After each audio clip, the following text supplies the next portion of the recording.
নমস্কার বন্ধুরা, তোমাদের সবাইকে জানাই শিপ্রা ডেলি ব্লগ চ্যানেলের একটি নতুন ভিডিওতে তোমাদের সবাইকে অনেক অনেক ওয়েলকাম। তো আশা করি তোমরা যে যেখানে আছো সকলে খুব খুব ভালো আছো, আর আমিও খুব খুব ভালো আছি। তো আমি অনেক দিন ধরে মায়ের বাড়িতে আছি, তো অনেক দিন ভিডিও করা হয় না তোমাদের সঙ্গে, সেই কারণে তোমাদের জানানো হয়নি। মায়ের বাড়িতে আছি অনেক দিন ধরে, আসলে মায়ের খুব শরীর খারাপ ছিল, তো তখন এসেছি। আর আমার মেয়ের এই মাসে 8 তারিখ থেকে গরমের ছুটি পড়েছিল, সেই কারণে আর কি এসে অনেক দিন ধরেই আছি। আর কবে যাব তা এখনও ঠিক হয়নি। আর মা এখন মোটামুটি সুস্থ আছে। কোনো খুশির খবর হলে অবশ্যই তোমাদের সঙ্গে শেয়ার করতাম, যেহেতু মায়ের শরীর খারাপ বুঝতেই পারছো, ওই জন্য শেয়ার করিনি। তো সকালবেলা দেখো ঘুম থেকে উঠে এসেই আগে রান্নাবান্না বসিয়ে দিয়েছি, আর মা এখানে দেখো মাছ কাটছে। আর আমাদের বাড়ির সামনেই জানো তো পুকুর। আর আজকের ভিডিওটা কিছু কথা বলবো বলেই তোমাদের সঙ্গে এসেছি। তো বেশ কিছুদিন ধরে মায়ের বাড়িতে আছি, তো অনেকে অনেক রকম কথা বলে। তো সত্যি কথা বলতে একটা কথা আছে না, যে বিয়ের পর মেয়েরা সত্যিই পর হয়ে যায়।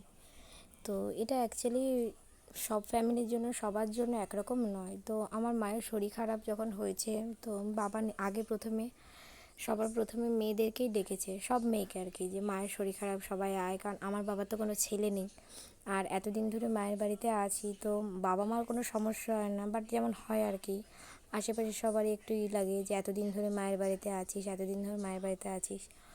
তো যাই হোক, দেখো সত্যি কথা বলতে আমার মা বলে কারোর সঙ্গে ঝামেলা করবি না, কাউকে কিছু বলবি না, আমার শরীর খারাপ, তুই আমার জন্য এসেছিস, জামাই এই বাড়িতে আছে, শ্বশুর বাড়িতে আছে, তাতে কি আছে, কারোর সঙ্গে ঝামেলা করবি না, কেউ কিছু বললে উত্তর দিবি, ঝামেলা করবি না, এরকম ব্যাপার আর কি। তো সত্যি জানো তো, বিয়ের পর বাপের বাড়িটা জাস্ট 2-1 দিন ঘোরার জন্যই ঠিক আছে।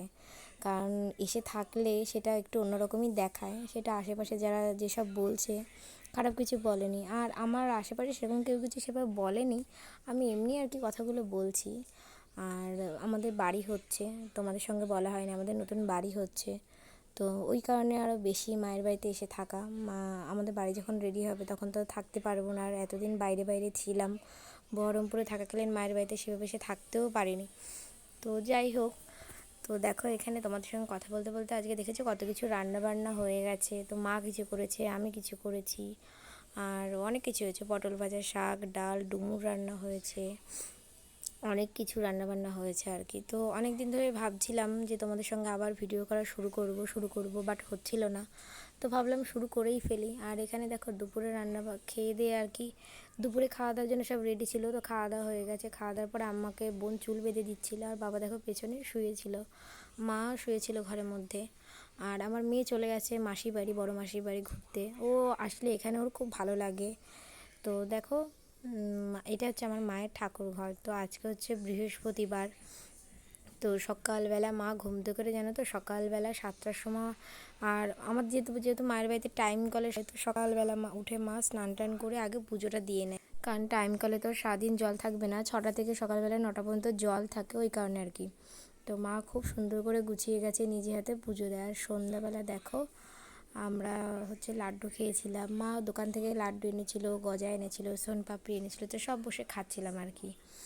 আর রাত্রেবেলা মা পাতলা মাছের ঝোল করেছিল, চিংড়ি মাছ ছিল, তো মাছের ঝোল করেছিল, ওটা দিয়ে আর কি খাওয়া দাওয়া হয়েছিল। তো চলো আজকের ভিডিও এখানেই শেষ করছি। তোমরা সকলে ভালো থেকো, আর অবশ্যই আমার ভিডিও দেখে লাইক কমেন্ট শেয়ার করো, সাবস্ক্রাইব করো। তো চলো আজকের মতো টাটা, সবাই ভালো থেকো।